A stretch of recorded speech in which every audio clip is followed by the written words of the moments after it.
এবাৰ দীপাৱলী আহিছে, দীপাৱলীও আহি থাকিব, পূজাও আহি থাকিব, গৈ থাকিব, বিভিন্ন অনুষ্ঠান প্ৰতিষ্ঠান হৈ থাকিব। কিন্তু যোৱা 19 ছেপ্টেম্বৰত যি আকস্মিক এটা ঘটনা ঘটিল, তাৰে গোটেই অসমবাসীয়ে আজিও তাক সহজভাৱে গ্ৰহণ কৰিব পৰা নাই।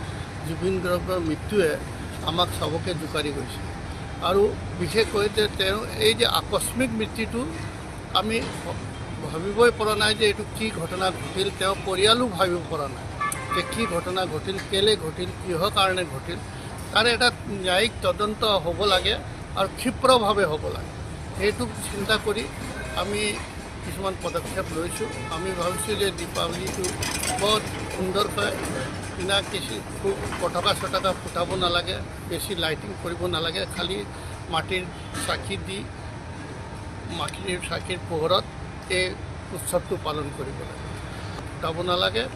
আৰু প্ৰত্যেক অনুষ্ঠান প্ৰতিষ্ঠানে দোকানীয়ে মই গোটেই দেৰগাঁওবাসী ৰাইজৰটো ক'ম যে তেওঁলোকে নিজৰ অনুষ্ঠানত এটা জুবিন গাৰ্গৰ ফটো ৰাখি তাৰ চাকি দি পেলাই শ্ৰদ্ধাঞ্জলি জনাব লাগিব, বন্তি প্ৰজ্বলন কৰি তেওঁক শ্ৰদ্ধাঞ্জলি জ্বলাব আৰু চৰকাৰৰ ওচৰত দাবী জনাব যে তেওঁ ন্যায় পাব লাগে আৰু ৰাইজে জানিব লাগে। এই বছৰ বৰপেটাৰ আতচবাজি মই নিজেই কিনিম আৰু বৰপেটাৰ আতচবাজি ময়ো ফুটাম।